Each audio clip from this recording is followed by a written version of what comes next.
observation provided when we are broadcasting. You're my live chair. Thank you. Welcome to the meeting of the Planning and Regulatory Committee.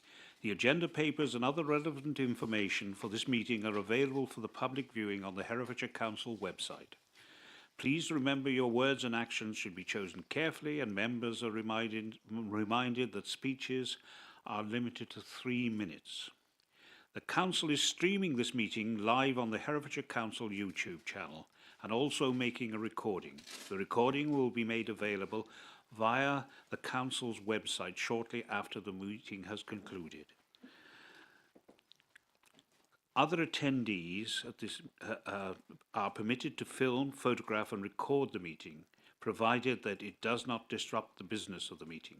If you do not wish to be filmed or photographed, please identify yourself so that anyone who intends to record the meeting can be made aware.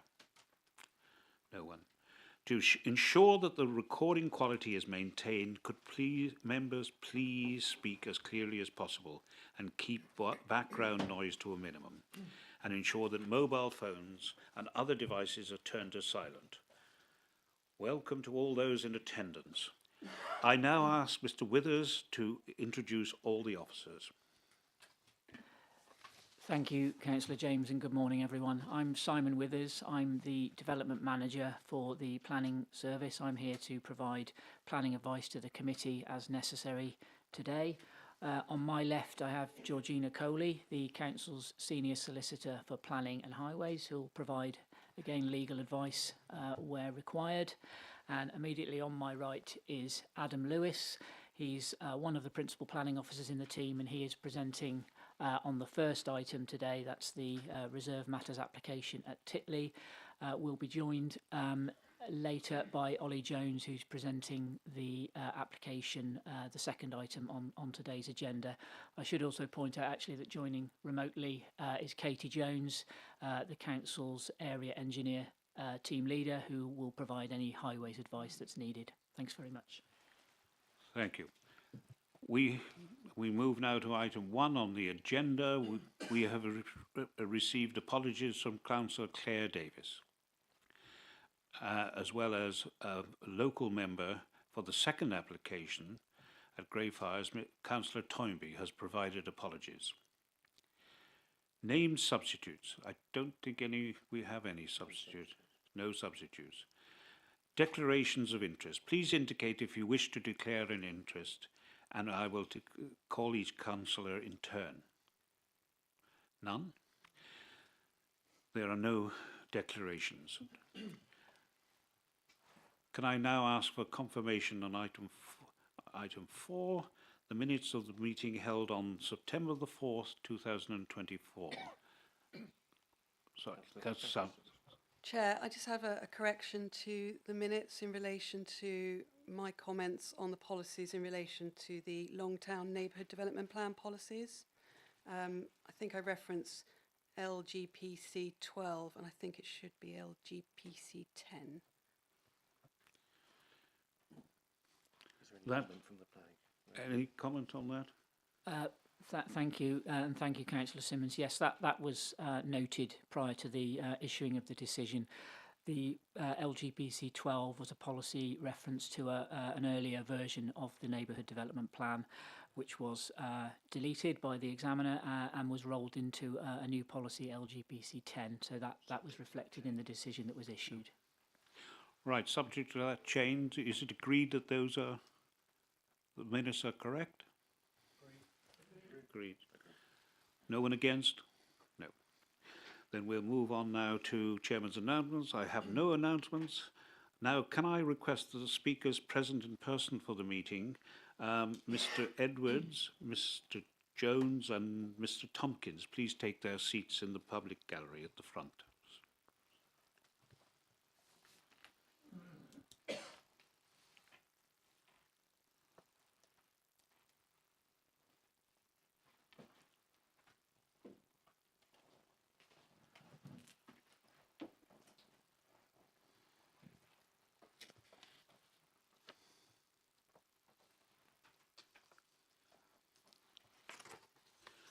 Right, thank you. I will call you when when the officer has made his presentation. Right, we'll now move on to the matter, and I'll call the officer, Mr. Lewis, to make the presentation of this particular application. Thank you, Chair. Good morning, all members. The application before you today relates to a site in the village of Titley. It benefits from outline planning permission for the erection of 5 four-bedroom dwellings. Reserve matters approval has already been obtained in relation to access, and the current application seeks approval for all the outstanding reserve matters, appearance, scale, layout, and landscaping. Next slide, please. Some procedural background. The application is being returned to committee for determination following an earlier resolution to defer. This was made at a meeting in September 2023, and the wording of the resolution is on the slide above. I'll just quote it. The application is deferred to allow for a reassessment of the scale, design, layout, and layout of the proposed scheme. The minutes from that meeting note that the debate raised principal points of that the proposed red brick design was felt to be very suburban and unsympathetic to the local area. A deferral of the application would also allow the applicant the opportunity to produce a design which was more sympathetic to the locality. There was also concern regarding the height of the buildings. The ridge heights were felt to be too high and suburban in nature, and the layout of the site should be reconsidered to utilise renewable sources of energy more efficiently. Following this deferral, the applicant has engaged with officers and sought advice towards an amended scheme. It's understood they've also attended a meeting of the parish council to present possible alternatives and to receive feedback. This has led to the submission of the plans that you have before you today. Next slide, please. Some background. This presentation is essentially an update to the one delivered to members at the previous meeting, primarily concerning itself with assessing the amendments that have been made in light of the deferral. It's not the intention that we will rehearse a full appraisal of the scheme here or to revisit points that were not raised as being contentious previously. An updated appraisal of those issues is provided within the officer report. To briefly go over some of the key planning history points, though, the site has outline permission for the erection of 5 four-bedroom dwellings, as mentioned. All matters were reserved, and the outline permission remains extant, and this establishes that the principle of development on the site is acceptable. That's not a matter to be revisited again today. Approval of access to the site from Aywood Lane has also been approved. The plans before members reflect the arrangements as they were approved on appeal, and again, access strategy is not a matter which we're entitled to revisit again.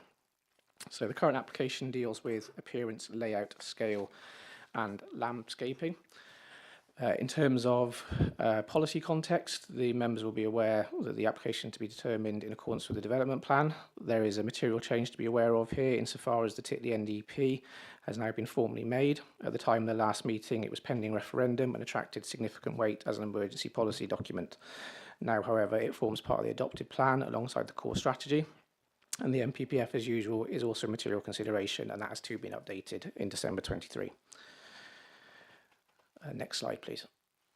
The slide above shows some images to contextualise the site, pardon me, and to jog the memories of those who previously attended the site inspection. If you look at the images on the top of the screen, you can see the approach to the site from the east, including its entrance from Aywood Lane and the former lodge on the opposite side of the highway that's associated with Aywood Park. The bottom images show the agricultural buildings currently on the site and the dwellings at Balance Barns being visible in the background on the image at the bottom right. Next slide, please. Moving to the changes in the plans, we have the previous iterations on the left here and the amended versions on the right. The layout plan continues to broadly follow the same approach as previously, taking direction from traditional farm sleds, whilst working within the constraints of the site, such as its irregular shape, and details which have already been fixed, such as the access point to the south. The main changes to the layout plans are in the area circled, where garaging for all units has been consolidated into one single block, and the siting of plot 1 has been shifted further to the south. To the north, units 3 and 4, which are at the top right, have been combined into one continuous range. With regards to layout, the amendments are considered by officers to be a positive refinement of the scheme. It takes direction from the nearby agricultural sites and avoids a cul-de-sac type arrangement which would not sit well in the context of the village.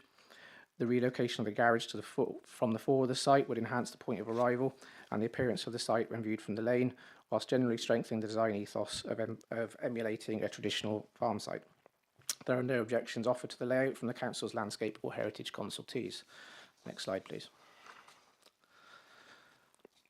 With regards to appearance, the dwellings continue to be influenced by the farm vernacular, whereby the unit closest to the road is redolent of a farmhouse, and the remaining units to the rear display a simpler form that you'd be more typically associated with a barn. The farmhouse is shown on the slide now, with the two versions of the plan, the older one on the top and the more recent one below. The design of the unit displays appropriate architectural detailing, including symmetrical positioning of fenestration, sash-style windows, with a strong vertical emphasis on arched window headers and features such as widened external chimney breast. In response to the members' earlier concerns regarding use of brick, external walls are now to be faced with stone under a natural slate roof. Specific details of the stonework, including type, coursing and bond, will be secured by condition. Next slide, please. This is an example of the units to the rear of the site, the previous iteration of the plans on the top of the slide and the more recent ones on the bottom left. Again, use of brick has been omitted in response to members' concerns, and the pallet is now proposed to feature stone at ground floor with horizontal timber boarding above. The revised details are considered to be appropriate by officers, and note that the units are now a much closer reflection of the neighbouring buildings at Balance Farm, which is shown in the image on the bottom right. Also observable on these plans are an example of the solar panels and air source heat pumps, which have been incorporated on all units to align with the aspirations of the NDP in terms of policies TG1, TG16 and SD1 of the core strategy. It is noted that the committee previously suggested the layout of the site should also be amended to promote a renewable energy use.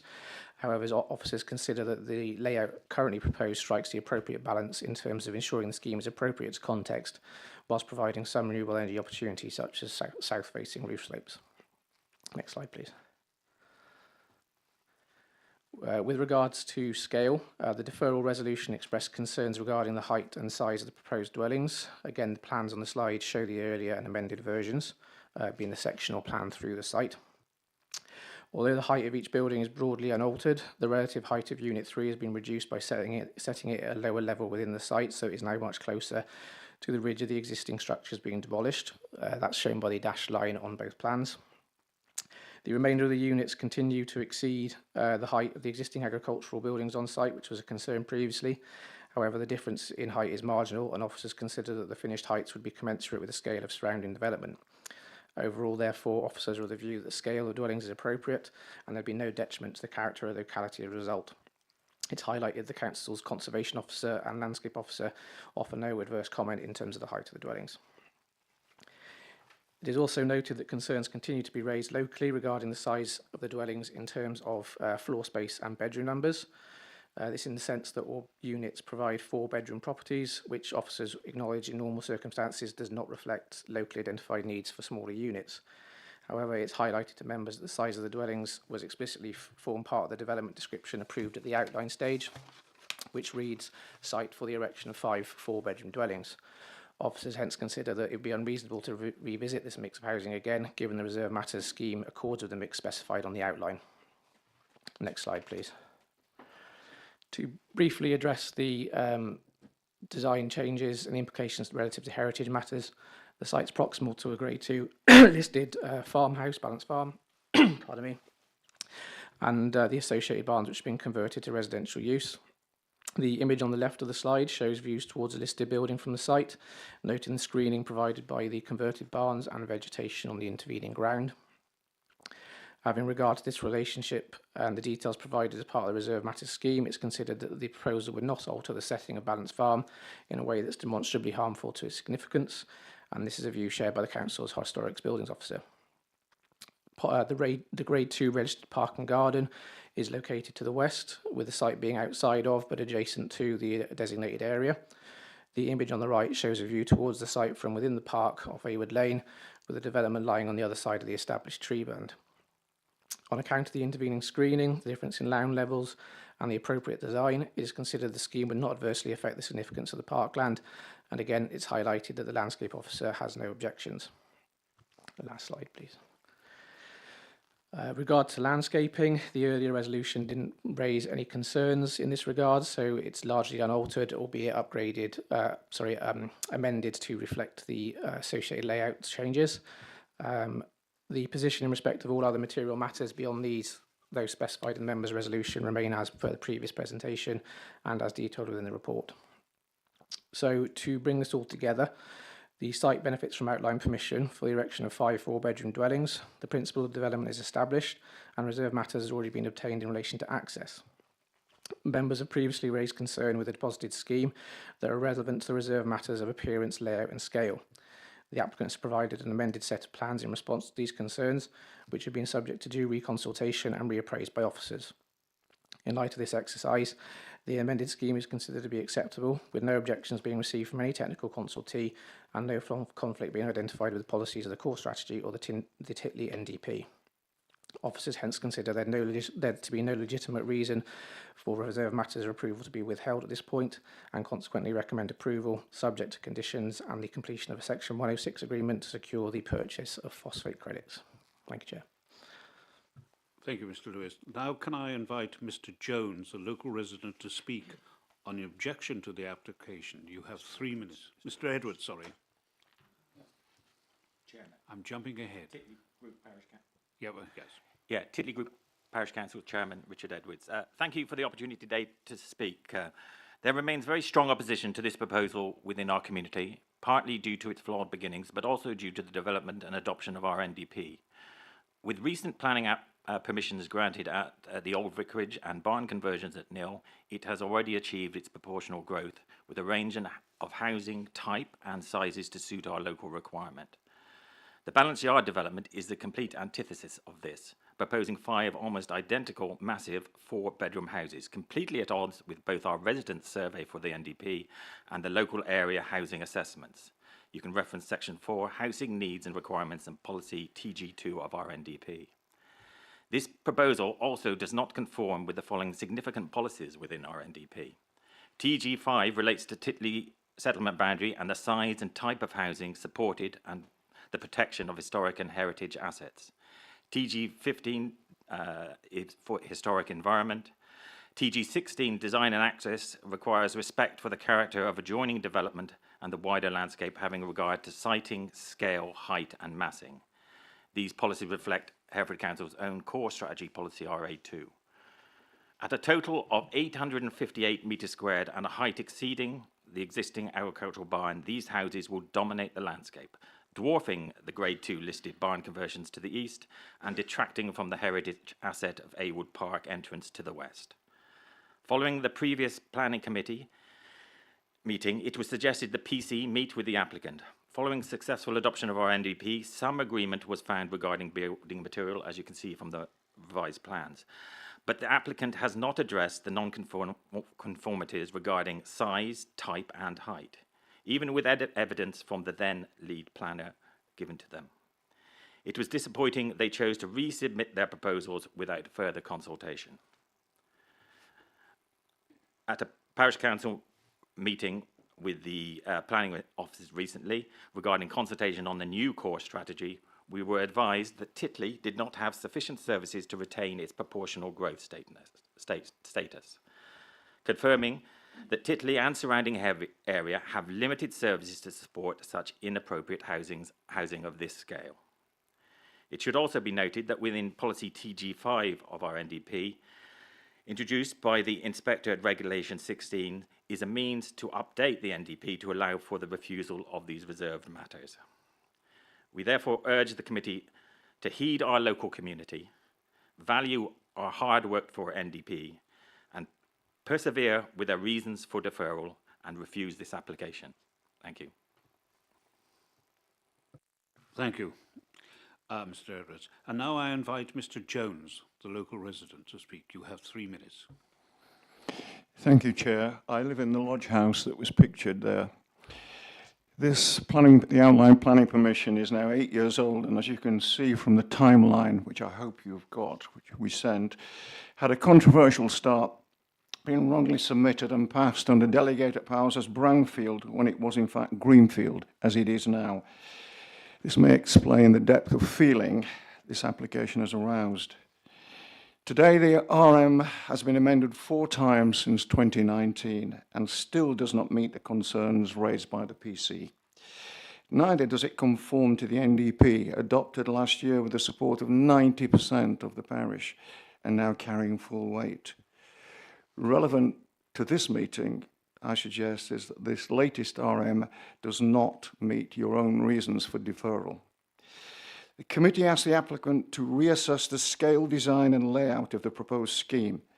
Some cosmetic changes have been made, but the height and size of the dwellings, including the very large so-called farmhouse, are unchanged.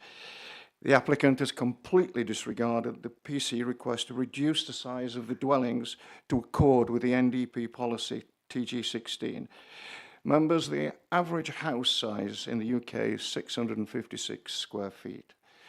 The smallest dwelling proposed here is 1,750 square feet, more than 2.5 times the size. The largest, the farmhouse, is nearly 3 times the average house size at 1,960 square feet. Our housing need in Titley is for 2 3-bedroom properties. In the survey that we did for the NDP, no one asked for 4-bedroom properties.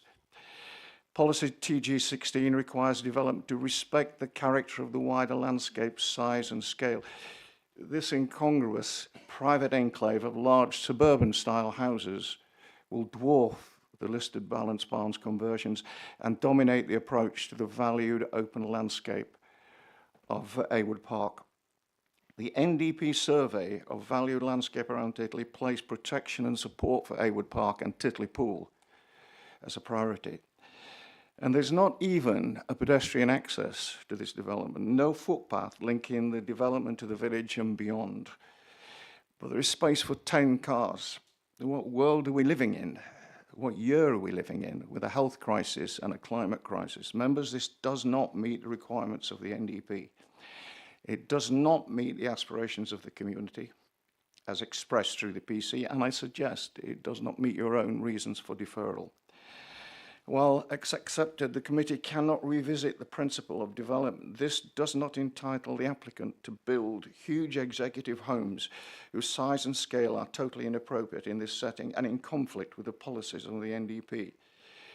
The committee can refuse where there is clear conflict with the NDP. HC, is that the time? Okay. I believe you have a copy of my speech that's been sent to you. And there is a good, there is a precedent at Munderfield Bromyard for refusal. Thank you, Chair. Sorry to go over. Yeah. We've got to be fair to everyone, both sides. And now I call upon Mr. Tompkins, the applicant's agent, to speak. In support of the application for 3. Thank you, Chair, and good morning, members. Since the application was last before you, the applicant has considered the committee's specific design requests and met with the Parish Council. The applicant felt the meeting with the Parish Council was an engaging one, and that the Parish Council's requests, which were relevant to the application before you, that is the reserved matters of appearance, landscaping, layout and scale, have been incorporated in the amended design. Other matters were raised by the Parish Council, such as access and reducing bedroom numbers within each dwelling. However, these are beyond the scope of this application. It must be kept in mind that the site already benefits from planning permission, specifically for 5 4-bed dwellings and approval of access as a reserved matter. These matters cannot be revisited as confirmed by your officers. The proposed design amendments also respond to guidance provided by the Council's Conservation Officer. The applicant is pleased that the Conservation Officer supports the application and specifically considers the proposals are a traditional agricultural layout, as sought by this committee. The Landscape Officer also continues to support the application. The amendments to the scheme are briefly described as follows. The detached garage serving plot 1 has been removed. Instead, an additional bay has been added to the range of garages serving plots 2 to 5, creating a structure of a more agricultural character. Unit 1 has been moved to the south on the advice of your Conservation Officer and has a preferential location. Unit 1 is now to be clad in stone rather than brick and includes a chimney stack redolent of nearby historic buildings. Units 3 and 4 have been attached to create a single mass structure. This responds to the committee's request to create a more barn-like structure on this part of the site. The applicant also investigated the possibility of attaching Units 5 to Units 3 and 4. However, this was not achievable owing to a change in ground levels between Units 4 and 5. Units 2 to 5 are designed as barn-like structures. They are now clad in natural stone at ground floor and horizontal timber boarding at first floor level. Form, scale and material use are reflective of traditional barns on the adjacent site at Balanced Barns, as shown in your officer report. All 5 units include solar panels and air source heat pumps, which will assist the council in achieving its zero carbon target. Electric vehicle charging points will also be included for each unit, assisting the transition to more sustainable modes of private transport. In summary, the applicant has positively responded to this committee's requests and to the subsequent requests of the Parish Council, which are material to this application. The scheme is high quality design and reflects the character of the locality and is entirely in accordance with the core strategy and NDP. We respectfully request that you agree your officer's recommendation and approve the application. Thank you. If now some speakers could kindly take their seats back in the public gallery.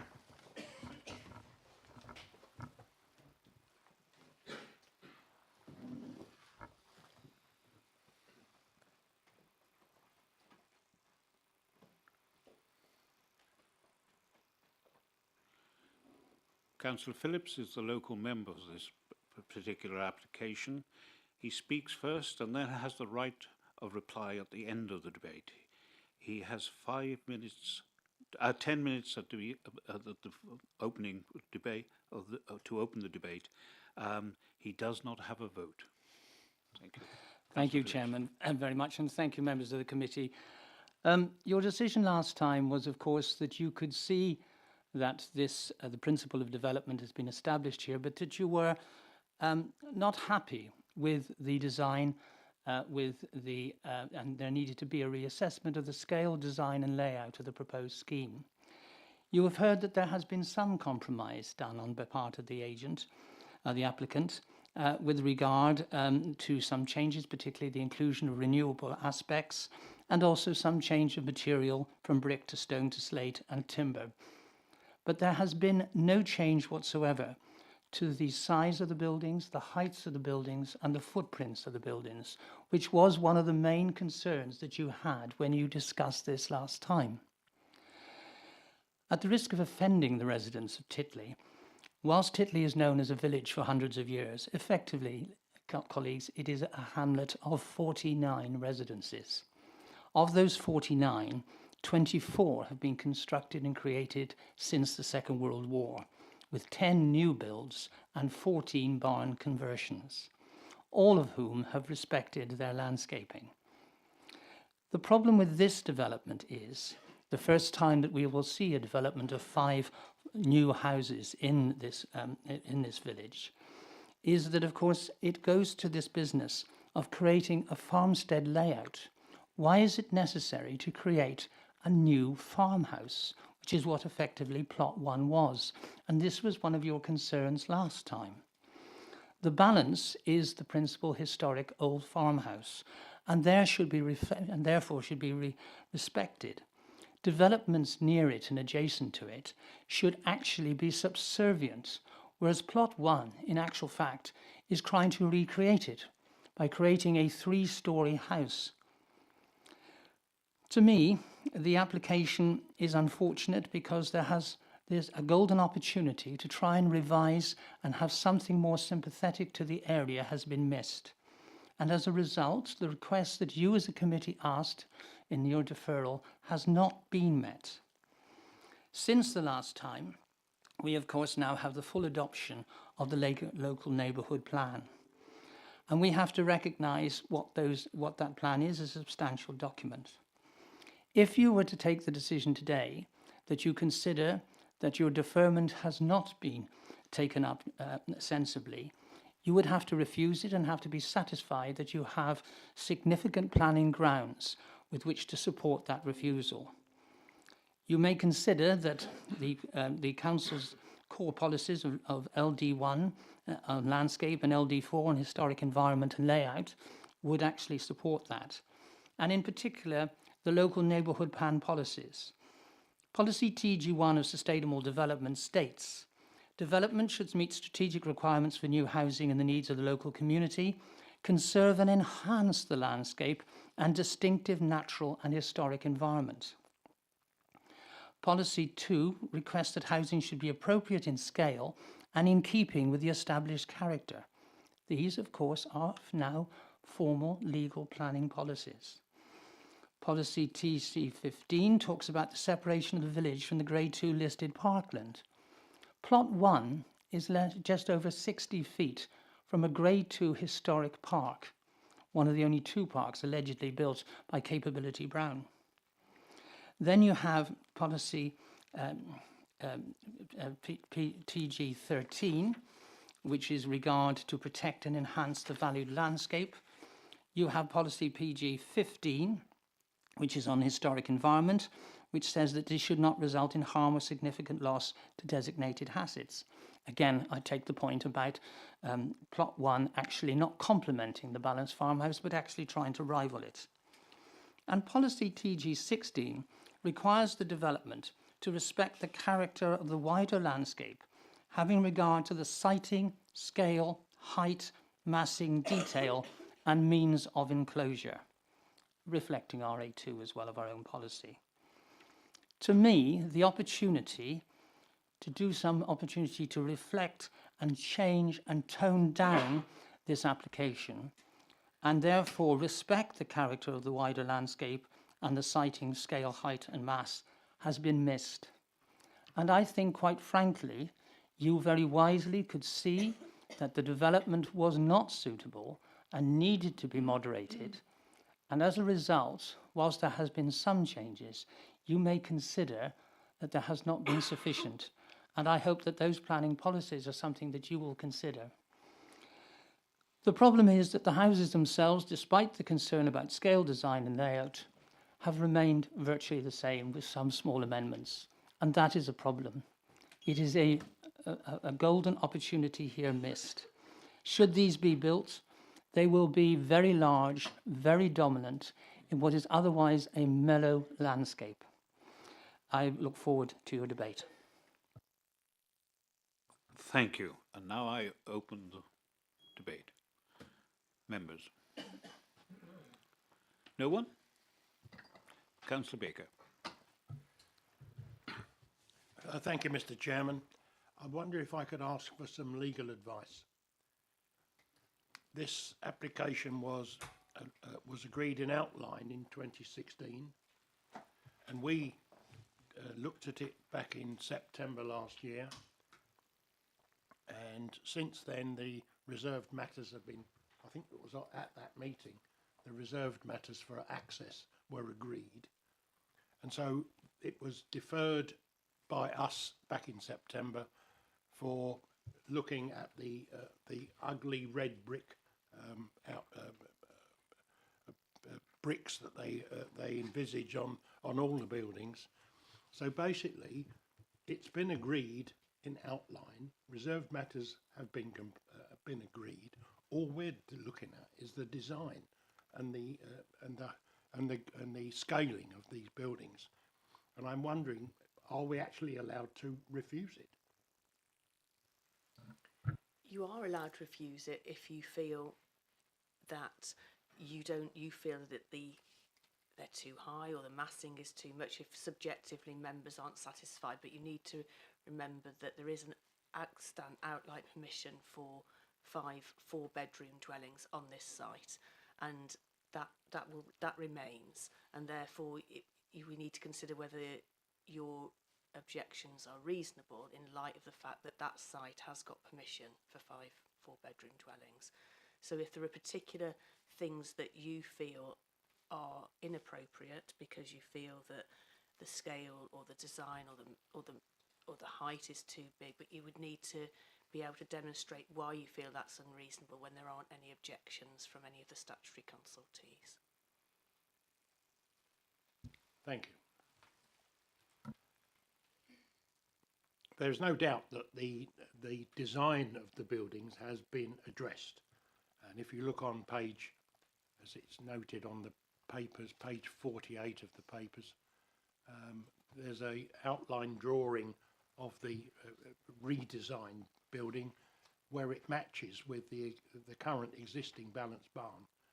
And I was really quite impressed with that. And the fact that they put solar panels, air source heat pumps, charging points, etc., etc. That's really complying with a lot of the conditions that we as a committee have asked for in the past. It would appear that the scaling of the buildings hasn't changed an awful lot. I think the height has been reduced a slight amount, but that's about it. So they are large buildings, but of course they were granted outline permission in 2016 of that scale.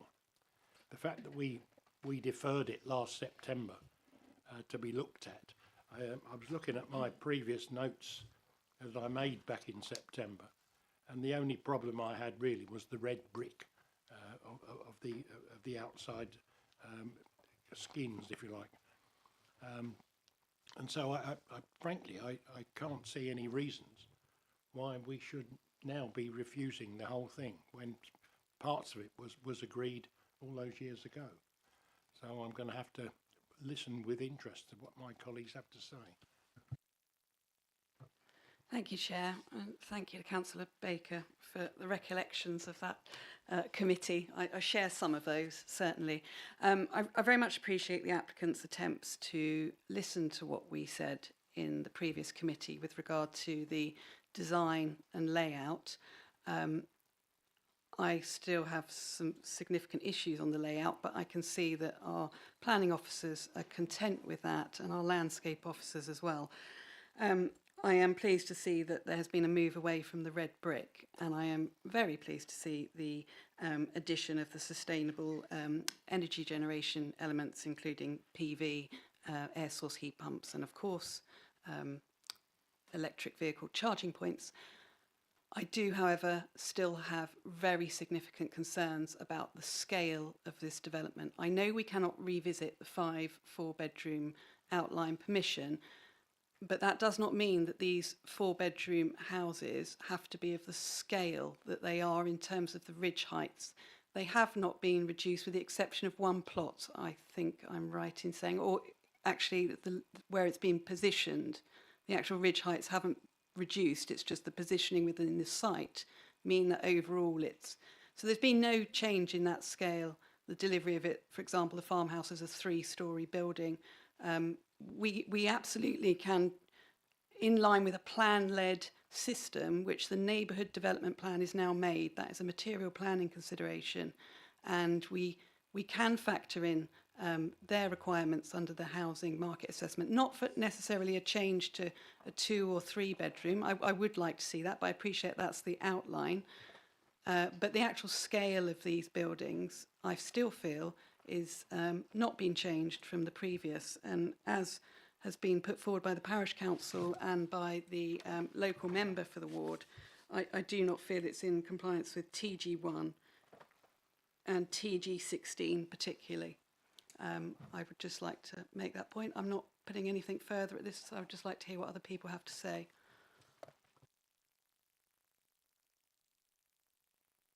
If I remember correctly at the last meeting, I think I was the one who suggested it be deferred.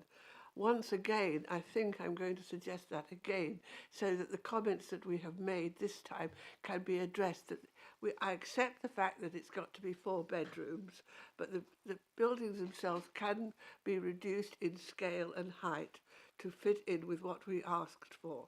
They have, thank goodness, got rid of the idea of the red brick, which were, again, I think I was the one who said it was very suburban. But really, they have not really dealt with major objections, which is the sheer size and scale of the development. So I would suggest, once again, with great reluctance, we really address what we have asked them to do. Right, thank you. Is that seconded? Yeah.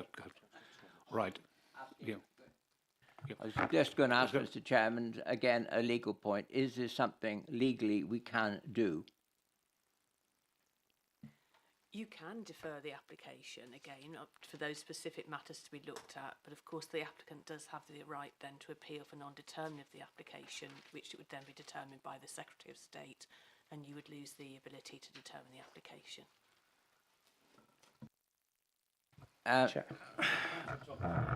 May I just- Yeah, oh, sorry. Sorry, I just appreciate the matters of design are obviously inherently subjective and there are differing views. I think what we need to remember, though, is with all respect to the committee, is that you're a decision-making committee and not a design review panel. So if you are minded to defer because you consider it to be unacceptable, then that would infer to me that it's non-policy compliant, and in my personal view, that would be to make a decision and refuse the application if that is your view. We've had one opportunity already to defer. It's taken a year to get it back to committee, and I think protracting any decision further is not really of any benefit to anyone, would be my professional advice. Mr. Chairman, on those grounds, I will rescind my seconding of that motion. It is difficult.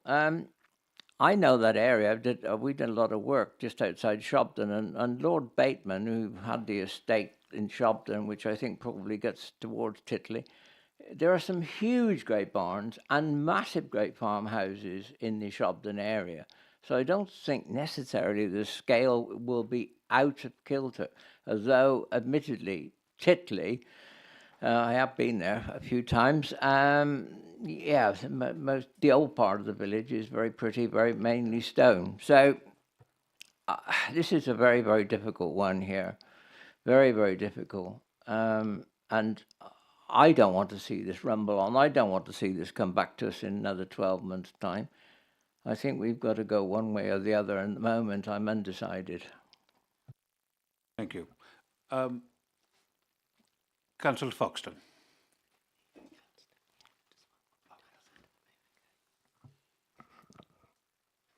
Thank you, Chair. I think the site and I'm certainly not averse to four-bedroom developments, and the last site visit, it really was so ready for money spent on it and moving forward into the future. Thank you. Woodall. Thank you, Chair. One of the strong points put across by Mr. Jones was about the scale of the building. I know one of the concerns for everyone is the scale. And I'm finding it difficult to reconcile that as a valid argument, because I'd like to know the average scale of the house in Titley, not the average scale of housing, across the nation, because that's a different thing altogether. It's the scale relative to, as Councillor Thomas was saying, a local area. And those barn conversions are big. And I'm looking at the wonder of Google Maps is that you can compare images from previous times. So you can see what it looked like in 2011, what it looks like in 2024. And you can see how much the trees have grown and obscured the site in that time. I mean, that's a long time, But the Balance Barn and the other barns, their roof heights seem higher. So could I ask the planning officer on what is the difference in height between the existing agricultural barn and the proposed new build? What is the actual gap there? If you bear with me one moment, I'll just get my scale Put you rule on the out. spot there, just because we had the dotted line on the image, but I'm wondering, is that 2 meters? Is that 1 meter? What is that? Because looking at and also how does that measure against the height of Balance Barn? I'm afraid I don't have the height of Balance Farms being out, the converted barns being outside of the site that hasn't been surveyed. But in terms of the difference with the existing building on the site, there is some variation across the site given the difference in ground levels. But if we take Unit 2 as an example, that is approximately 60 centimetres higher than the existing. Again, Sorry, unit 60 centimetres higher than, than the ridge of the current agricultural building. thank you. So that's 2 feet, you're saying roughly. Essentially, yeah. Thank you. Units 4 and 3 are about the same. Right.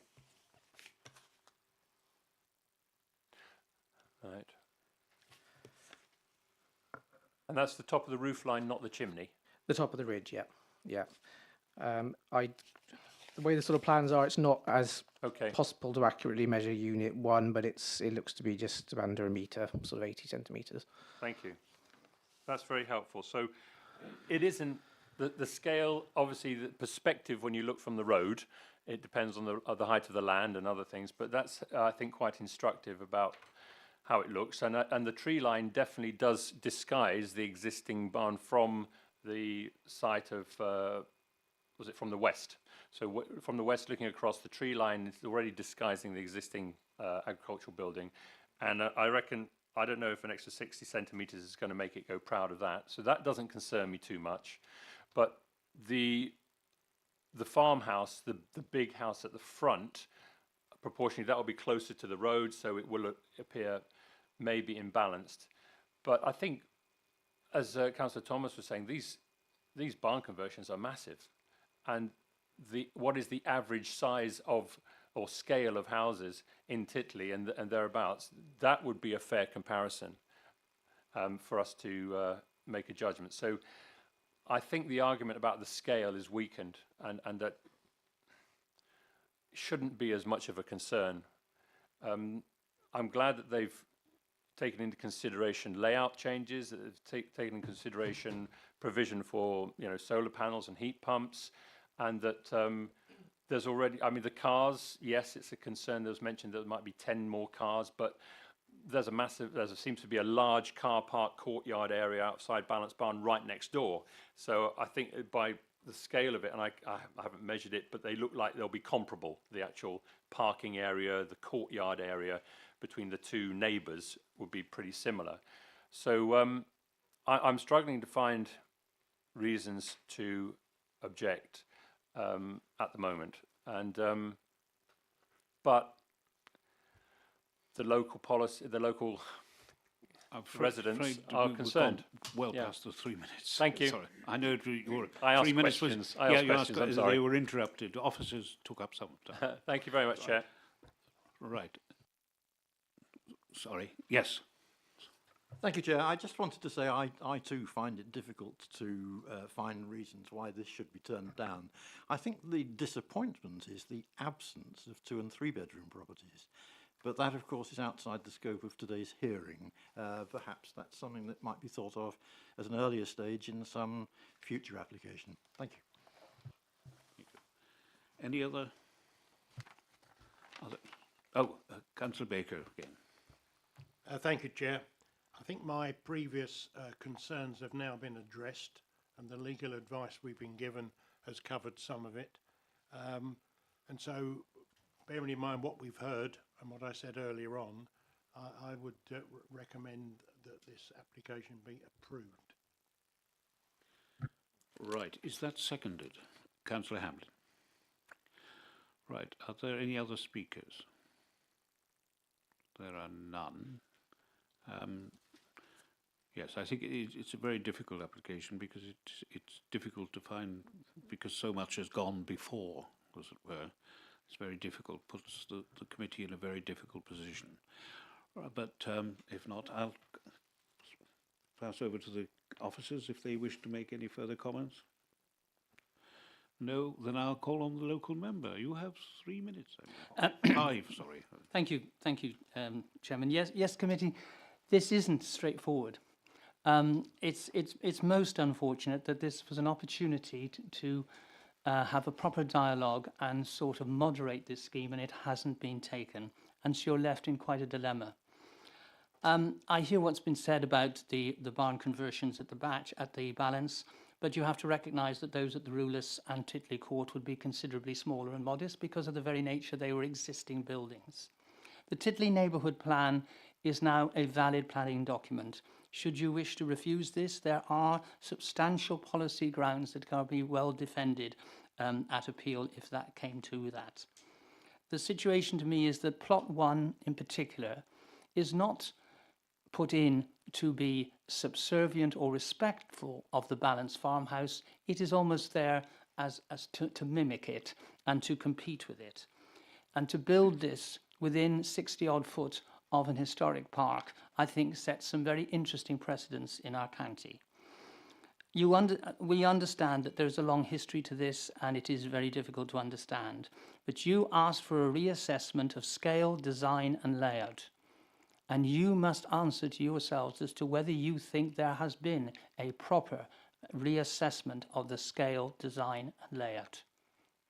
If you choose and think that there has not been, then those policies of LD1, LD4 and of the Titley Neighbourhood Plan 1, 2, 5, 13, 15 and 16, I think give you very valid and sound legal and planning reasons. Thank you. Thank you. Right, we have a proposal which has been proposed and seconded. Can I ask for those in favour, please indicate. Those in favour, please show.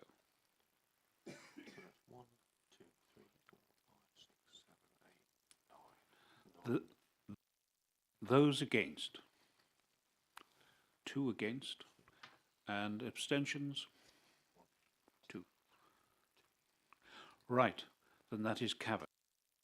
Have a 10-minute break and then we'll come back to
confirmation that the live stream is now. Live again, Chair. So you're live. Thank you. Right, welcome back to the Planning Committee. The second application before us concerns. Can I first of all request that the public speakers, Mr. Milne and Mr. Taylor, please take their seats in the public participation tables.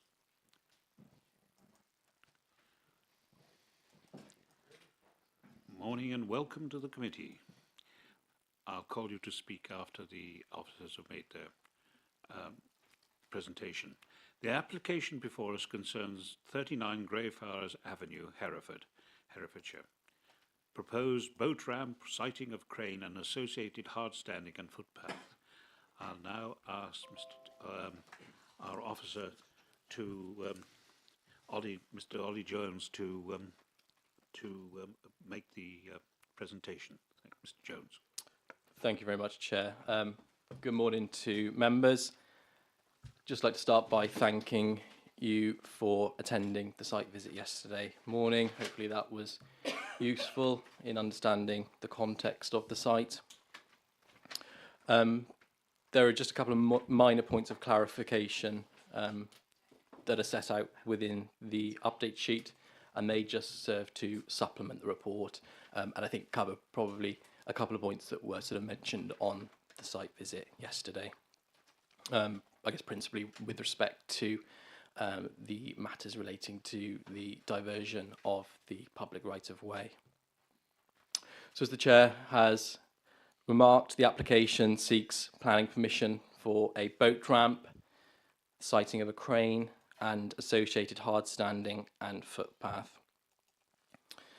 As indicated on the slide, the application site is positioned to the northern banks of the River Wye, close to the rowing club and the Hereford Sea Cadets, and it's accessed via Greyfriars Avenue. The site's visible from the A49, where it's carried by the Greyfriars Bridge to the east of the site. The site's crossed by footway HER20, which leads from Greyfriars Avenue and then around the western side of the rowing club before running west along the riverbank towards the Hunterdon Bridge. The site is within flood zone 3, given its proximity to the river. Important to note that the location of the site forms part of the River Wye Special Area of Conservation, SAC, and Site of Special Scientific Interest, SSSI. The site is outside of the Hereford Area of Archaeological Importance, but it's within the Hereford Central Conservation Area. So, if we have the next slide, please. So, it just shows essentially the application site. You can see on the aerial imagery to the top, the Sea Cadets building to the west, so to the sort of centrally positioned within the image, the grey roof, and then the rowing club to the right-hand side. And you can just note the existing infrastructure and ramp associated with the rowing club there as well, and you can make out the public right-of-way that runs along the northern bank of the river. Next slide, please. So I guess just to run through then what is proposed and what planning permission is sought for. The key elements are the provision of a boat ramp purposed for the Sea Cadets activities primarily. Presently, as members will have noted yesterday, the infrastructure for launching here is limited to the existing steps and small pontoon, and there will be some photos of this to follow. The proposal also includes the provision of a crane, which would be located just to the fore of the rowing club building and adjacent to its existing hard standing area. And there would also be a new footpath which would look to divert the existing, and it's understood, as set out within the update report, that this diversion order has now been completed, but that is separately under the Highways Act. And this would enable the existing route that runs quite closely to the side of the rowing club to be closed up. And I know this was mentioned yesterday, that the rerouted footpath, which you can see, I guess, more closely to the top right-hand corner of the slide, would essentially give more space from the proposed activities at the rowing club. So although the proposal wouldn't necessarily obstruct the existing route, it would just give that increased kind of buffer zone really between the public using that footpath and those using the rowing club. The crane there being located quite closely to the existing route.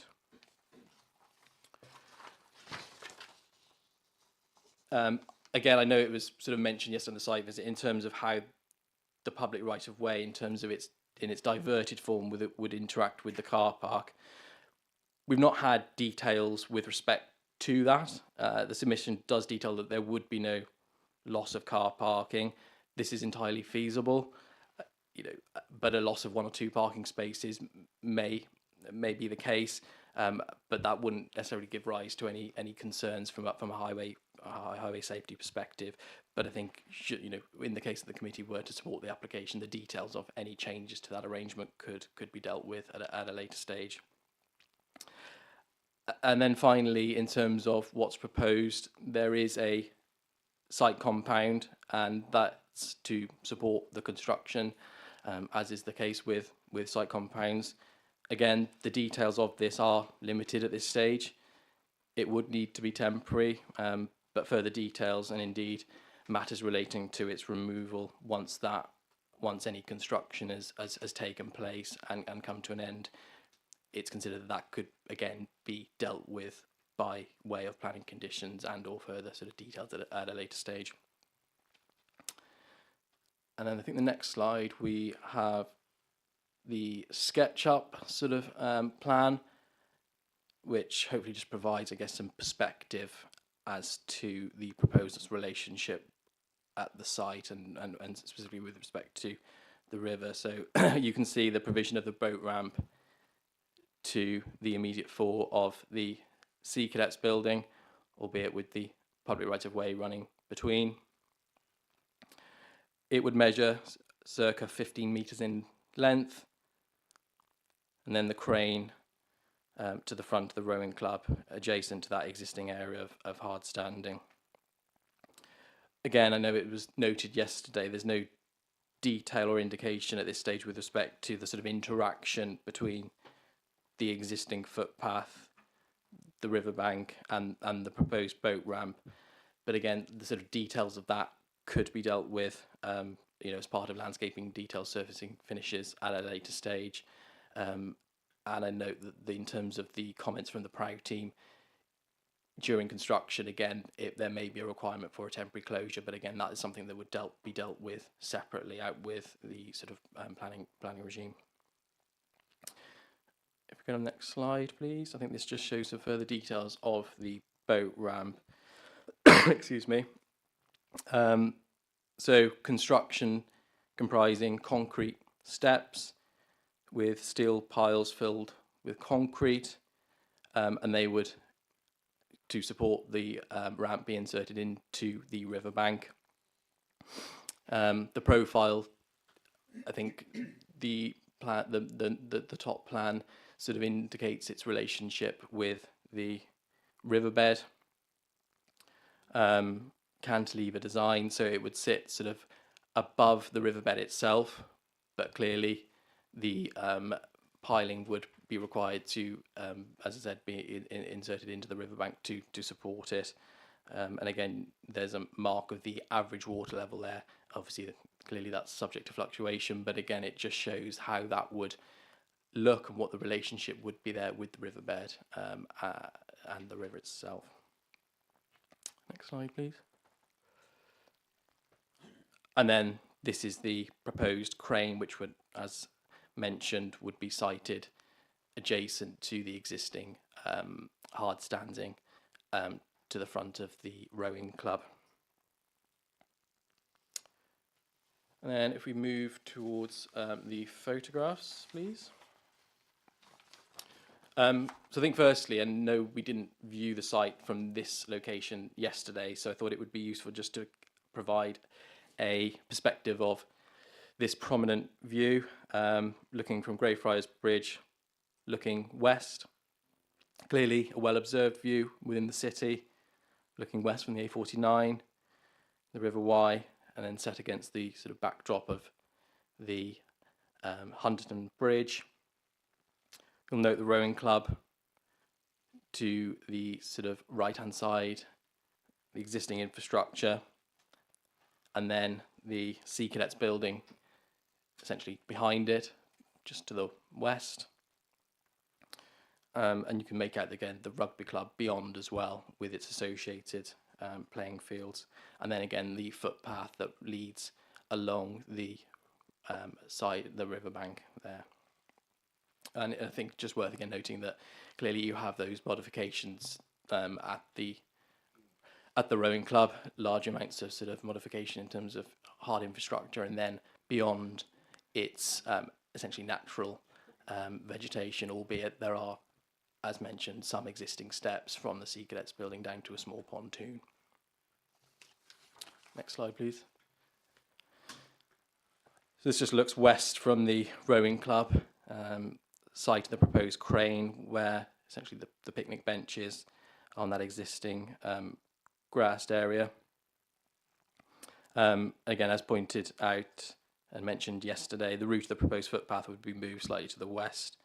And I think you can probably just make out where it would rejoin the existing route, which is where there's a small white notice on a post just to the left of the other picnic benches. So it's kind of moving it several metres west, but not demonstrably altering the route of that as shown in the plan. And the next slide, please. So yeah, so this is the existing sort of infrastructure. It doesn't quite show these steps, but from essentially from where that photo's taken, there are those steps and a small wooden pontoon, and you can see this is the location that the Sea Cadets use presently for their activities. Next slide, please. So the main issues are detailed comprehensively within the report. I think in the first instance, we've heard a lot through the representations that have been received, as I'm sure we will hear from speakers today, with respect to the potential benefits of the proposed development. These are fully acknowledged, and again are set out within the report, specifically those relating in terms of the social and economic sphere. Furthermore, it's considered that development would not give rise to any adverse impacts with respect to the local highway network. Now, we've already touched upon the changes to the route of the public right-of-way, and that diversion has been separately agreed under the Highways Act. And again, details with respect to parking and any changes could be managed at a later stage. But again, it's not envisaged that that would give rise to any highway impact. Again, it's as set out within the report, it's considered that the visual and landscape impact on balance would be acceptable. Clearly, there would be some loss of the riverbank to support the provision of the new launching point, but it generally would be read in context with the existing modifications and hard infrastructure that is already located at the rowing club. And similarly, it's not considered the proposal would give rise to any discernible harm to the setting of any heritage assets. It's noted that some objections have also been received.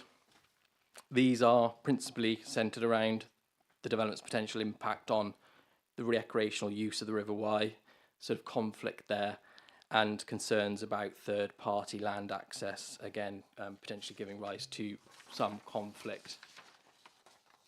I think our response from officers, and as set out again within the report with that, is that we have ensured that the proper procedure under the Development Management Procedure Order has been undertaken in terms of ensuring that the appropriate notice has been served on debt-varying landowners.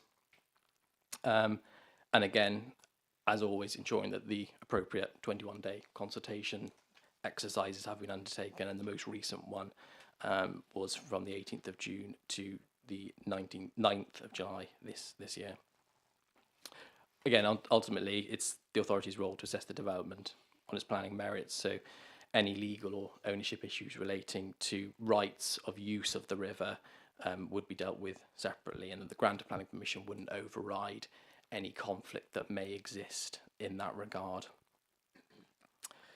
So, crucially, moving on to the environmental considerations, as touched upon, the River Wye is a designated Special Area of Conservation, SAC, and Site of Special Scientific Interest, and that's protected under the Conservation and of Habitats and Species regulations.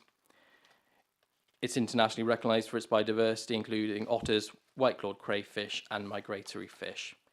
Any proposed development with the potential to significantly affect the SAC requires a habitat regulation assessment. So, essentially, in this case, the first stage of that is considering what those likely significant effects of the project is or are, that would then trigger the requirement for a habitat regulations assessment. So just to touch upon those briefly, I know those sort of are set out within the report, but there are likely significant effects relating to construction impacts. So thinking about the potential harm to protected species through noise, dust, pollutants, machinery use. Then the sort of longer term physical development impacts, including the disturbance to the riverbank and its habitats, and again, contaminants in the longer term from the physical presence of what is proposed. And I think principally we are sort of concerned here with respect to the actual launching platform. And then again, in the longer term, the increased recreational use that could come from the project. So risks from increased number of boats being launched and general increase in public activity along the river, which could again, harm wildlife and have impacts on biosecurity more generally. So, as set out within the report, the authority has completed its own HRA, and that was essentially the initial step, but that was met with objection from Natural England. They highlighted several issues, again, impact on protected species, disruption to habitats from the expansion of the artificial bank, increased recreational use, and a failure to assess the cumulative impacts from the existing and potential future developments in this notably sensitive area. The first response from Natural England is set out within the report, paragraph 5.10.2.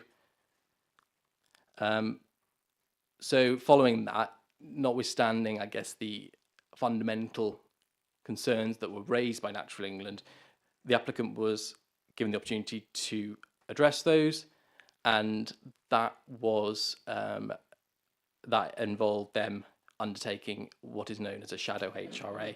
So it's the local planning authorities, as the competent authorities, role to undertake an HRA, but a shadow HRA can assist the authority in decision making.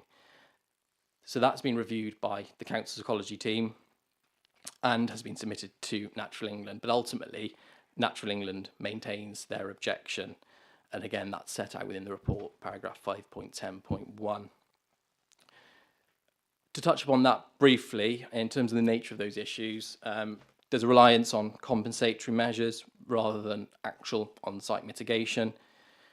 Natural England, in their response, state that permanently removing an area of habitat and offsetting this by creating and restoring habitat elsewhere, even within the boundary of the same European site, is classified as compensation and not mitigation.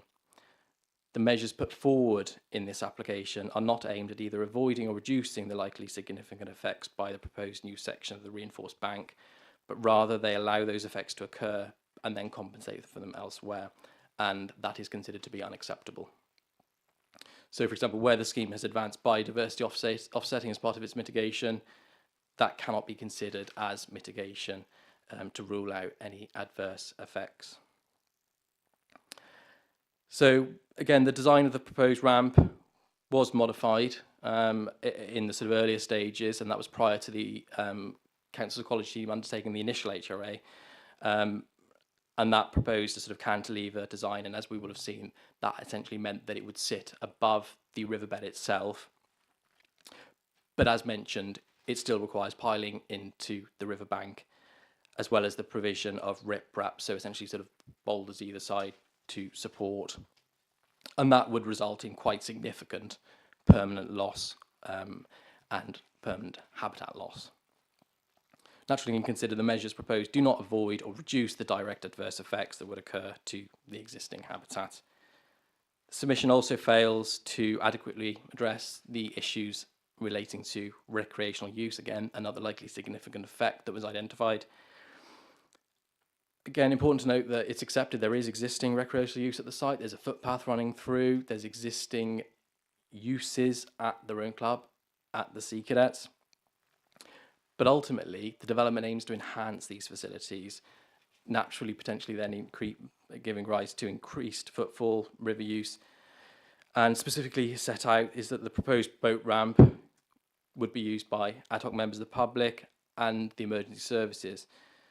So again, while these can be recognised as benefits in the social and economic sphere, and that's set out within the report, there are significant unknowns with respect to those elements which we haven't had details on. And again, it's very difficult to be able to have detail when it's, when it becomes a publicly accessible facility or would be used on an ad hoc basis. And again, the nature of the scheme is to enhance those existing facilities. So there are concerns there going back into the sort of noise and disturbance with respect to the reasons for which the site is, qualifies as an SAC and triple SI, but in terms of migratory fish and otters as well that use the riverbank along that particular stretch and within the wider site. So further risk there with respect to endangering protected species and habitats. Another point I think to raise is that Natural England flagged that development conflicts with the Riverwise site improvement plan, the river restoration plan. So given its unfavourable status, there are these plans in place which set out ways in which the river is and should be restored. And one of the things that it talks about is reducing modifications of the riverbank. So again, Natural England flagged that actually this is contrary to those plans with respect to the restoration of the river. So to wrap up in that regard, Natural England advised that adverse effects on the River Wye SAC integrity cannot be ruled out. The ecology team concur, and therefore the shadow HRA that was undertaken by the applicant cannot be adopted by the authority, or at least is the advice of officers that it cannot be adopted. While additional time has again been provided to enable the applicant to address the initial concerns raised by Natural England, officers would stress that these are fundamental issues, especially relating to the loss of the habitat and the recreational impacts, and would appear very significant and challenging in terms of them being surmountable. So, in conclusion, while the proposed development would go some way in enhancing community facilities, there are significant unresolved environmental issues.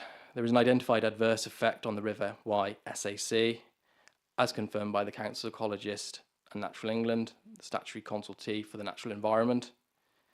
Therefore, despite the social and economic benefits which could come forward, the environmental harm renders the proposal unsustainable in the round and contrary to the relevant policies of the development plan, and therefore refusal is recommended as set out within the report. Thank you, Chair. Thank you. Can I now invite Mr. Milne to speak on behalf of the City Council? Hereford City Council Planning Committee met on the 7th of December 2023 to consider this application, and again on the 7th of March 2024 to review the later amendments. Members were broadly supportive of the aims of the Wyeside project, though noted that the submitted details differed markedly from those approved by government in the Hereford Town Investment Plan, the founding document for the Stronger Towns projects. This had promised a boat lifting crane and pontoons at the Sea Cadets and left bank to increase utility and access, including for river cruises. It had also promised a promenade-style pathway to enhance accessibility for walking and cycling with riverside seating. We're now asked to assess an application for a stepped riverbank ramp, an access road for motor vehicles, and for a davit and jib crane. It is a judgment whether the ramp, given its incongruous form and hard engineering, can be considered to have been positively influenced by the existing landscape as required by policy LD1. It is noted that this is quite separate from the rowing club ramp, which may be considered the limit of the engineered banks seen in the city centre in the area of the old and new bridges. It is also noted that the rowing club ramp is close enough to serve the Sea Cadets too.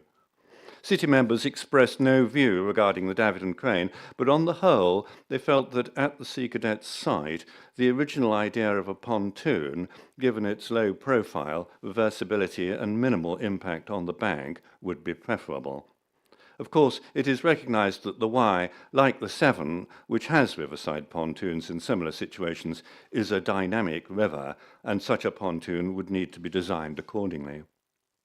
Mindful of the arguments made on both sides, city members recognised that this is both within a conservation area and the River Wye Special Area of Conservation. It was felt that the scheme before us today cannot be mitigated and that the harm cannot be considered outweighed by public benefit.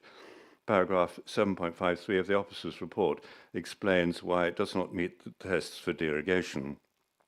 In conclusion, the City Council takes the view that the recommendation to refuse, based largely on the advice from the ecologist, is the right one.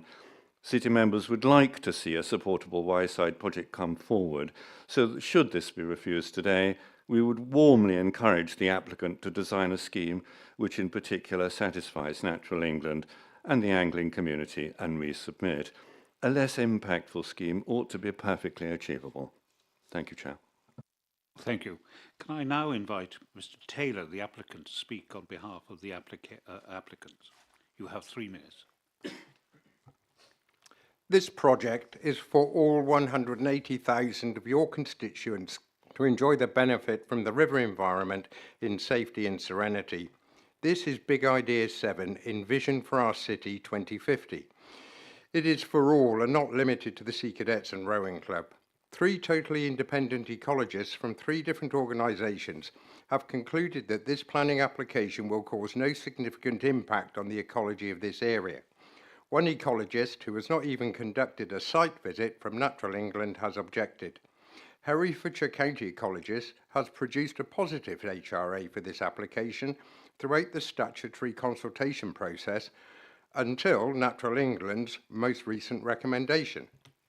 The hoist will reduce the launch time of emergency services from 30 minutes to 5 minutes, undoubtedly a major life-saving element.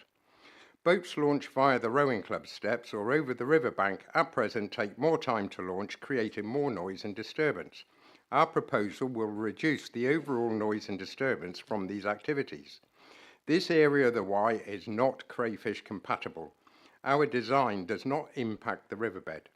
Your determination is whether to go with the 3 highly qualified independent ecologists who have conducted physical surveys of the area, including underwater sonar mapping, or Natural England, who has done a desk study from Shrewsbury.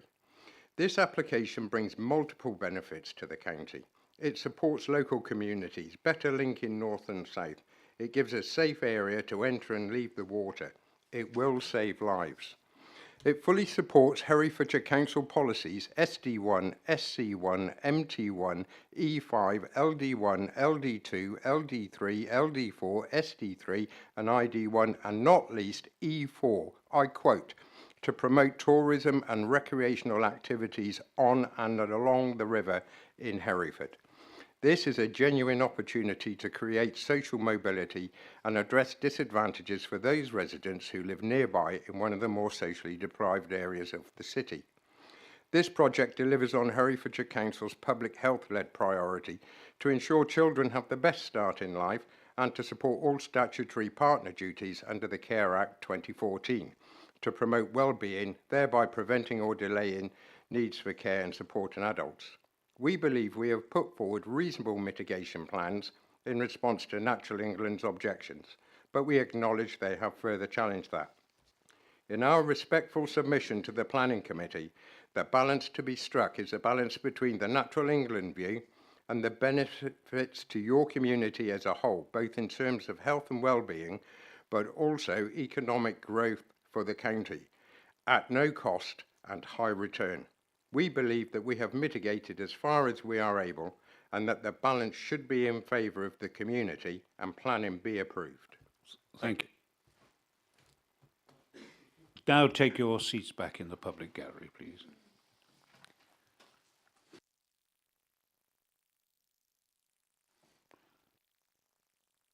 We now have a written statement from the local member, Councillor Toynbee.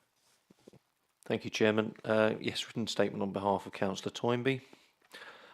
I'm very sorry to not be with you today. I'm at the LGA conference. Thank you for considering this application at committee. I'm pleased it is getting a public airing as this project has been live for a long time and has undergone various incarnations, amendments and time extensions.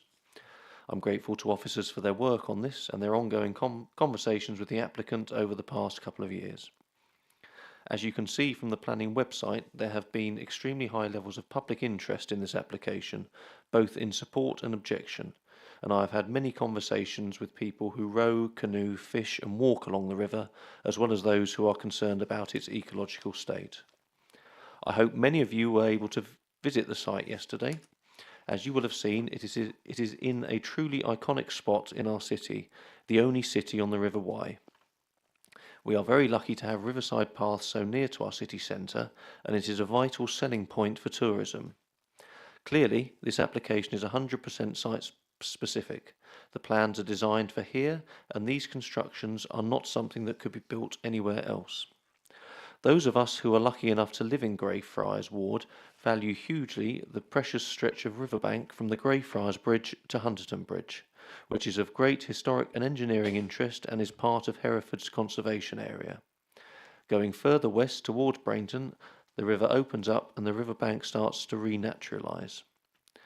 I appreciate anything that encourages people to walk out from the city to enjoy our river, and I would welcome a clearer path past the rowing club, perhaps as part of an amended future plan. I was disappointed when the scaling back of the project involved removing a ramp up to the lines on the north side of the river, like the one we have on the south side. I share the aim of this project to increase across to the river and physical and sporting activity on and around it. The challenge lies in this sensitive location and the fragile state of the river. This application is unusual in that a paradox lies at its heart. As you will have realised when reading the papers, increasing the recreational use of the river is both the specific purpose of the funding bid and the reason for this officer recommendation for refusal. A range of regulations have had to be heeded here, given that the site lies within a conservation area, a site of special scientific interest, and the River Wye Special Area of Conservation, which is a European designation. For the purposes of today's decision, it is Natural England's view on the integrity of this SAC which is key. The relevant policy for this proposal is Policy LD2 at the Herefordshire Local Plan and the underlying principles set out within the National Planning Policy Framework. Policy LD2 sets out, amongst other things, that development proposals should conserve, restore and enhance the biodiversity and geodiversity assets of Herefordshire through the retention and protection of nature conservation sites and habitats and important species, and the restoration and enhancement of existing biodiversity and geodiversity features on site and connectivity to wider ecological networks. One of these nature conservation sites is the River Wye itself, and the view of Natural England is that this proposal would not be compatible with the restore objective for the River Wye SAC. They have decided that the Habitats Regulation Assessment, produced by the Council, does not demonstrate beyond reasonable scientific doubt that the proposed development would not have any adverse effects on the integrity of the SAC. One of the key issues they highlight is the importance of differentiating between mitigation and compensation. Natural England disagreed with the Council's positive HRA and the applicant's shadow HRA and object to this plan. It is important to note that the Council's own ecology team has endorsed this. As the government's advisor, it was Natural England themselves that last year downgraded the status of the River Wye from unfavourable improving to unfavourable declining. Since Natural England are the statutory nature conservation organisation for England, not giving regard to their judgment is risky. Habitat regulations are legal obligations. You will have seen that many of the documents date back to last year and even further back, and some concerns expressed earlier in the process have been addressed by amendments made to the plan. I share the concerns expressed by residents about foundations being built into the riverbed. One of the changes that has been made is that this plan is for the boat ramp to be cantilevered to avoid all contact with the riverbed during construction and during subsequent use, which is positive. I recognise potential public good in this scheme and am happy to see people out in canoes and kayaks and enjoying the river. There is a balance to be struck between social and economic benefits, improved public accessibility, and disturbing the riverbank, river course, riverbed, and river life. It may well be that in previous years such a plan would not have raised these objections, but where we are now, in 2024, the river is at a tipping point. It is a shame that the applicant did not contact Natural England from the beginning of the planning process. As the appropriate statutory nature conservation organisation responsible for the River Wye SAC-SSI, they could have provided useful advice and guidance. There may be elements of the project that can be taken forward, and one thing I would like to see is more exploration of how the Sea Scouts can share facilities, in particular launch facilities with the rowing club. I am sure there is potential for alternative sensitive improvements on this site, particularly in regard to accessibility and public facilities. As far as today's decision is concerned, I am very aware of the risk for the committee of not giving due regard to the objection from Natural England. This may be something you want to discuss. Thank you. Yes, thank you. And now I open the debate. Councillor Cole.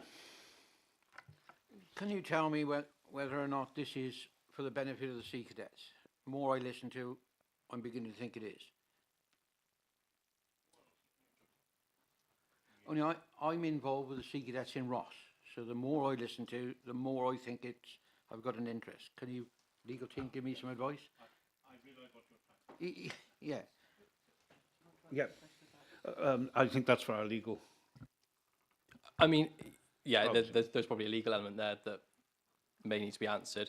In terms of who the applicant are, it's essentially a community charity which involves the Sea Cadets, the Rowing Club, and I believe the Left Bank as well. So it's an agglomeration of organisations within the city. Yes, absolutely, it is going to be for the Sea Cadets principally, but as we've heard, it will benefit from the benefit the wider public as well. As regards your potential declaration of interest, have you had any dealing with this application at all in your... In that case, it's fine for you to continue. Yeah. Yes, thank you. Councillor Thomas and then Councillor Andrews. I read all this last night, and I think this is Natural England just being complete. Well, the word I'd like to use, because I'm on television, I won't use. There's far too much being given on this. If you look at the construction, if you look at the things we've had, there are no actual piles being driven into the riverbed. The one for the new set of steps will be quite some way off the riverbank. None of this will actually affect. There's an enormous amount of talk about otters and crayfish. Right, well, you've already been told there are very few or no crayfish in this part of the river because it's a very muddy part of the river. They like stone. Otters will, this is something I know a little bit about, and quite frankly, otters will only be seen migrating up the river or down the river. They certainly won't stay there because there's far too many people in that area. This is a navigable river. This is a legal right, has been for hundreds and hundreds of years. So we can't stop anybody going on the river. I don't think for 1 second that you're going to get an increased amount of rowers. It's a very successful club. It's a job to get a boat out there. You won't get very many more sea cadets because, again, it's limited. I looked at the pontoon yesterday and I thought how dangerous that was for young people to be. I'm sure they all can swim, but it's very, very dangerous. None of this is going to affect a mortal. This is not a particularly pretty part of the river. If you compare this with Ross, where you did allow a very similar thing, that is a very beautiful part of the River Wye. This is not. The bank consisted of long grass and nettles, nothing else, no trees, nothing whatsoever. And I think the comment made by one of the speakers, this is something that's been looked at on a desk, on a computer, on whatever. But the person that wrote this report for Natural England certainly never came to site, knows nothing about the type of construction. And I think this is just, again, we are being bullied by Natural England on no good grounds and no good facts.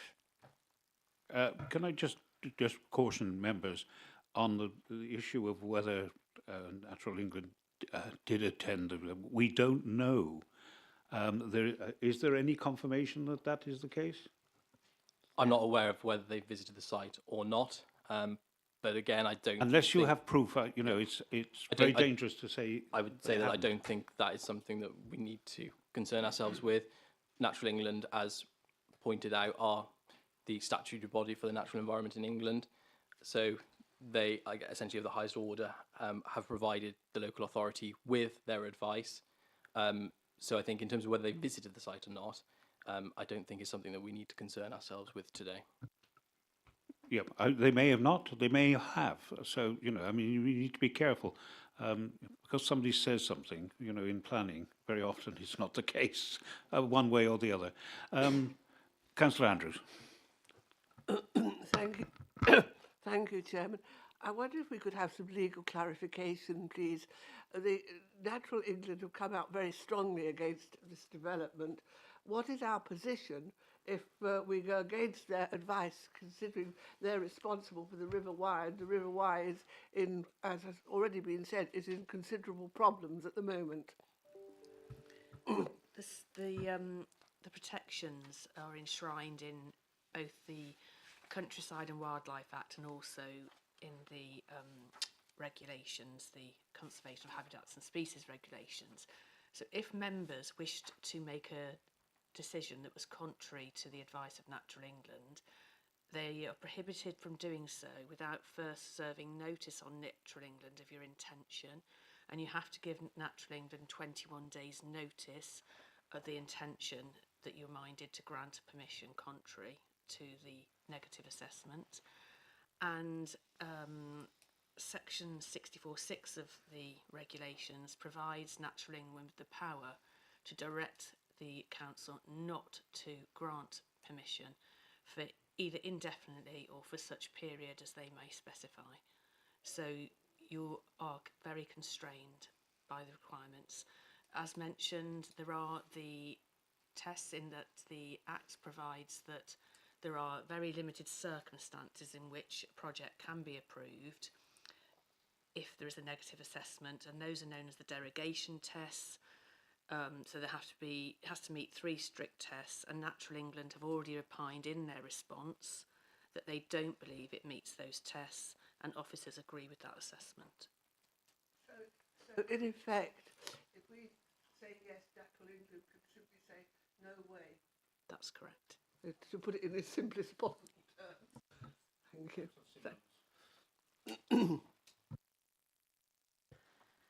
Thank you, Chair. I appreciate the submission from the Community Interest Company and how difficult it can be to get to this stage for a group of effectively volunteers who have put together from community groups, including the Rowing Club and the Sea Cadets.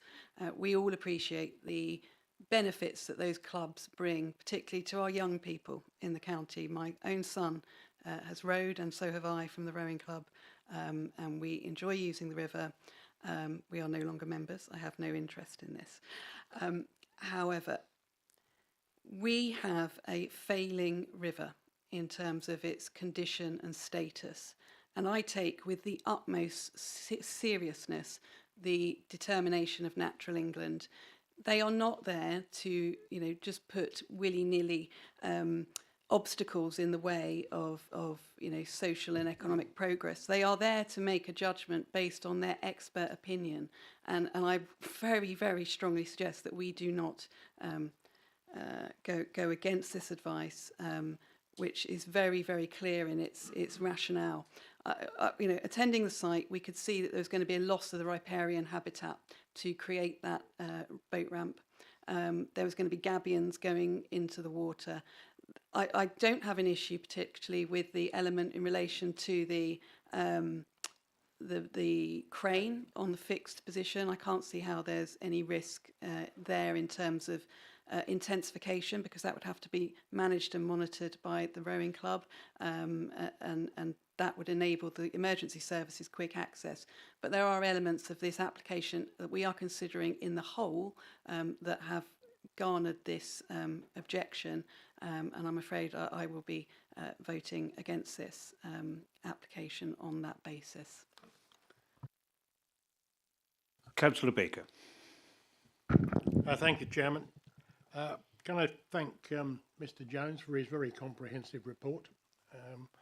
And I did find the site visit useful yesterday. I don't know that area personally, and reading the report before we attended the site visit, I was expecting something an awful lot bigger than when we got there. And we were shown where the new footpath will go, which probably make life easier for people walking along that stretch of river, especially if the river's overflowing. With all the mud on that footpath, you could see it probably wasn't negotiable when the river's up. The ramp, the crane or the davits there, I can't see a problem with that. Nothing too large. I'm surprised they actually haven't got one already. I was also surprised to see there was no existing ramp for the benefit of the Sea Cadets. They've got some boats within their premises, and I would imagine the only way they get those in the river is to haul them up and down the river bank, which I'm wondering how many of them have actually fallen in over the years. But it's certainly not safe. And if we're looking at people launching small boats and dinghies into the river via the bank itself, I mean, we need to put a stop to that. Natural England, a thorn in our sides of this authority and elsewhere, I'm sure. I'm sure they appear to be overstepping their authority. They're a quango at the end of the day, and I mean, really and truly, they can put a stop to all sorts of things. But I'm wondering why on earth they've objected to this. I mean, the amount of disruption to the riverbank is minimal. It's what was it, 5 metres long or wide, this ramp? 15 metres. Now, when you compare that with the size of that enormous great concrete structure outside of the rowing club, 25 metres down the footpath, and someone did say, have they actually been there? Well, we don't know, do we? But I'm left wondering whether they have, but that's a matter for conjecture. But certainly this ramp will help with the safety of our young people, which is important, which is more important than non-existent crayfish or our children. Bearing in mind there's fishermen all the way along there. We saw a couple of them on the opposite bank yesterday. I mean, are they interfering with wildlife? I don't know. And otters, I don't know if anyone's ever seen an otter. down by the rowing club? It's possible, I suppose, but I guarantee they don't live in the bank there. But it's all conjecture, isn't it? But at the end of the day, this, in my view, is for the safety of the sea cadets and anyone else who wants to launch a boat rather than using the bank. I'm afraid your 3 minutes is up. Doesn't time fly, Mr. Chairman? Yes. When you're having fun. Yeah. Can I just say I'd like to recommend approval, although Natural England will stick their oar in, I'm sure, to coin a phrase. Councillor, is there a seconder for that for approval? That's two. Councillor Thomas. Councillor Hamlin and then Councillor Jennard. Thank you, Chair. It seems from the views of almost all of the speakers that we would all like to help the and approve the purpose of this. We all agree with the Sea Cadets. We all agree that rowing is a great thing, and the facilities that they have, if they can be improved, super. Even a gentleman who spoke in objection said that he would warmly welcome a revised application, taking into account the fundamental problems that we've been discussing for the last half an hour or so. It appears that we've actually been handed a poison chalice here. We've been handed an application that we can't approve, and it actually makes me wonder why it came to the committee if there isn't a choice between approving and not approving. I hope myself that some sort of amendments might be made either on this or a future application to help the good endeavours of its purpose. Thank you.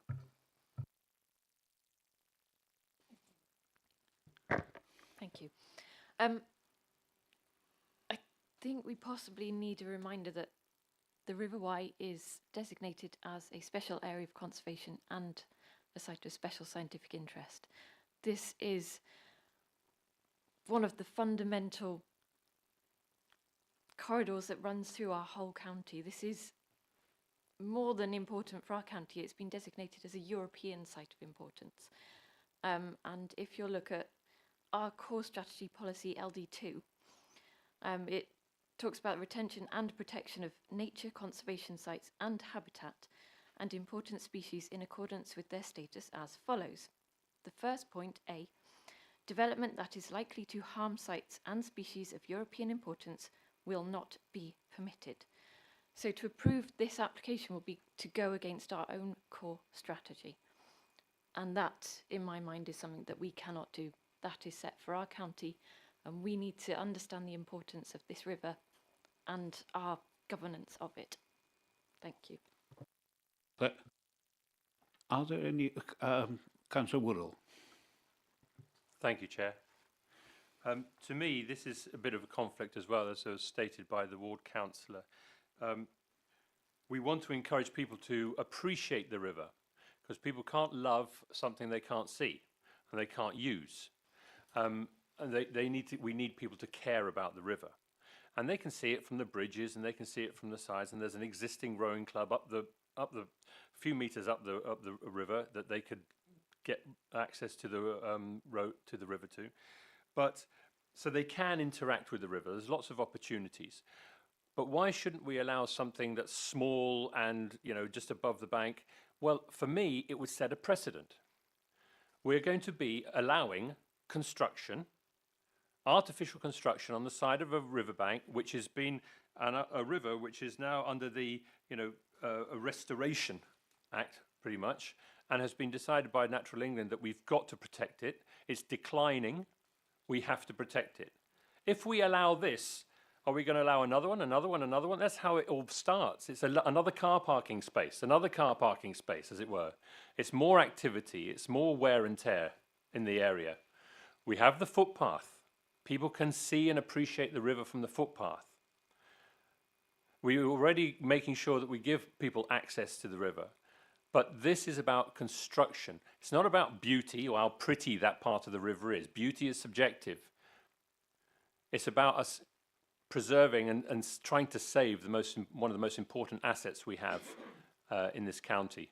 And that, as you heard from the policy LD2, that we've already agreed to do so. And so I'll be voting to refuse. Thank you. I'd just like to say this council unanimously voted that we have a climate and ecological emergency. Now, we have been told that the river is declining, and Natural England have said that this will impact it. Regardless of what us, individually think, that is the government's statutory advisor. And we are asking for government money to fund this project, and then we're going to go against the government's advice on this. I really am concerned at some of the comments I've heard in the debate. I absolutely take your view on this, and I understand. I do also feel torn because I want to help and protect the Sea Cadets and other people who are accessing the river. The Sea Cadets have been accessing the river. They are using the river. There are steps at the rowing club. There can be agreements made. There are ways around this that do not involve the damage that is being proposed and has been assessed by our statutory advisors and our own ecologist. And I just want to restate that. And on that basis, I would like that we recommend to approve in line with the officer's recommendation. We've got to Sorry, deal refuse. with... In line with the officer's recommendation, refuse. Because we've got a proposal to accept. Are there any other speakers? Before I come, just to actually say to members, bear in mind that I think we all agree that this is there's something wanted, and it's fine that the community benefit would be enormous. But Natural England have actually said, and we've gone back to them time and time again, do you think that they're going to change their mind? No, they're not. So refusal is going to happen one way or another. And by refusing it, by actually passing it, all we're doing is delaying the good that may come from a revised project, revised proposal. And I do think that, we will run out of time and the funding will go. It could go before this is done, the way things are. And so, anyway, I've said my piece. I'll go to Councillor Bolter because he hasn't spoken yet. Thank you, Chair. Could you turn your thing off, please? Yeah, as the ward councillor said, there is a bit of a paradox. We all want something to happen. It may be not to be able to happen. The officer put up a picture of the River Wye looking from the Greyfriars Bridge. I've never seen that colour in the River Wye for 20 years. It was blue. It looked lovely. I'm not knocking you on it. It's just the fact that the river is dying and we've got a problem with it anyway. And we should be mindful of that. I'm a Herefordian born and bred, and this river is dying desperately. We have to listen to advice that we get from the professionals. We have to look at it, and we have to make an assessment and a judgment in the room of what we think is right. The crane, as Councillor Simmons said, no problem with that at all. It improves the security, rescue boats out earlier, whatever. That's a nice project to put on there. But the Sea Cadets one, there must be a way, as we've said earlier, possibly of sharing with the rowing club and doing things differently. We have to listen to the advice of professionals. And I, for one, will be voting with the recommendation from the officers. Thank you. Must somebody... I was just going to ask, obviously, you can't refer a refusal, or can you? Because I think this is a classic case where we should refer this so that the rowing club, etc., can come back and make a, May come later. We've got a proposal. We can keep to what the proposer and seconder have actually proposed. The passing of this particular. Are there any other speakers? Good. We'll move on then to the vote, and it may or may not happen, and then we can go on. Yeah. Thank you, Chair. Yep. Before you go to the vote, members, if you are going to vote to approve this application, you need to give your reasons why you feel that you are going to go against the governance of the regulations, the Act and the procedures. To fail to do so opens up the Council to a risk of a challenge for judicial review of decision making, and particularly because it's enshrined in statute and regulations that there's only very limited circumstances in which the authority is empowered to make a decision contrary to a negative assessment, and that is the derogation. There's 3 tests that make up that derogation.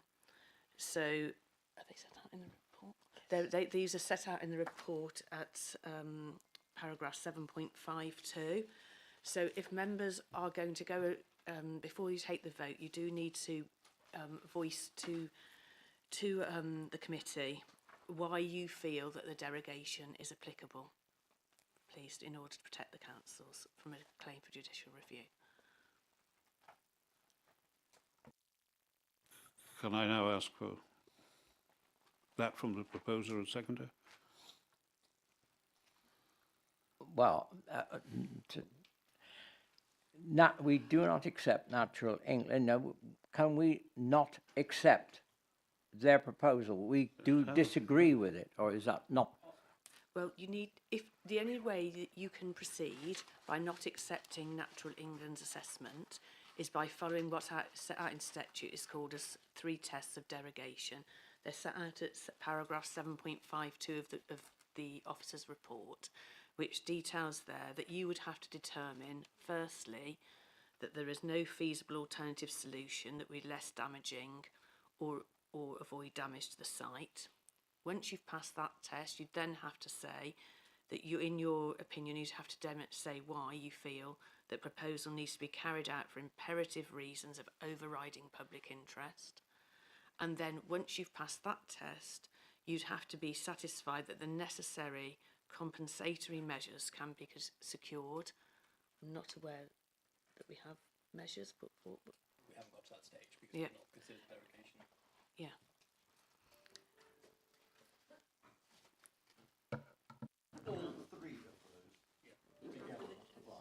Go through each test in turn. I just wonder, it would save time if we went to the vote, and if we lost the vote, then we wouldn't have to bother with the reasons.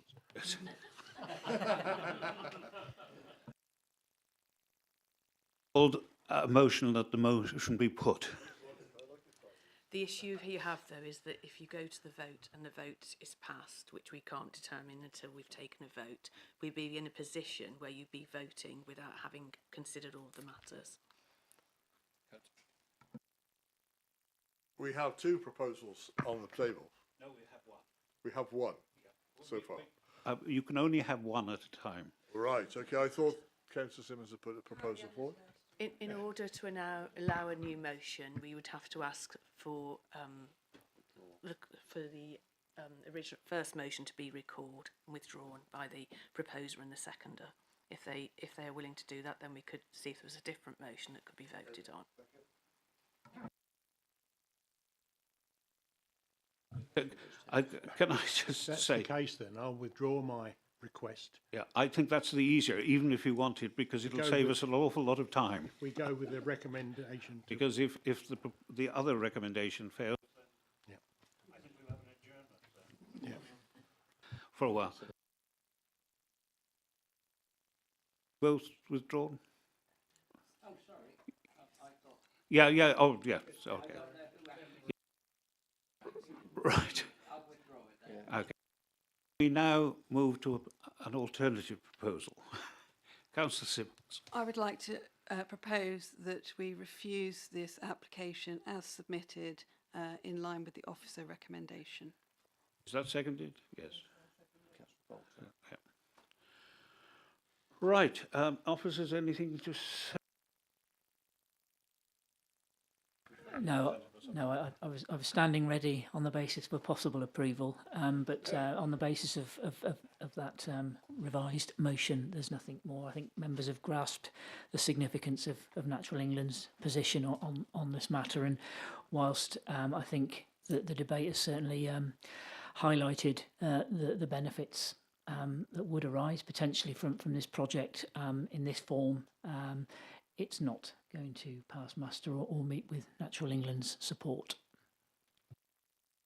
Can I just, it indicates the difficulty that has been taken over some time with negotiating this, well, the difficulty the officers have found themselves in this particular application. Right, that has been proposed and seconded. There are no further comments from the local member. Can I ask for a vote? Those in favour of the resolution, please indicate.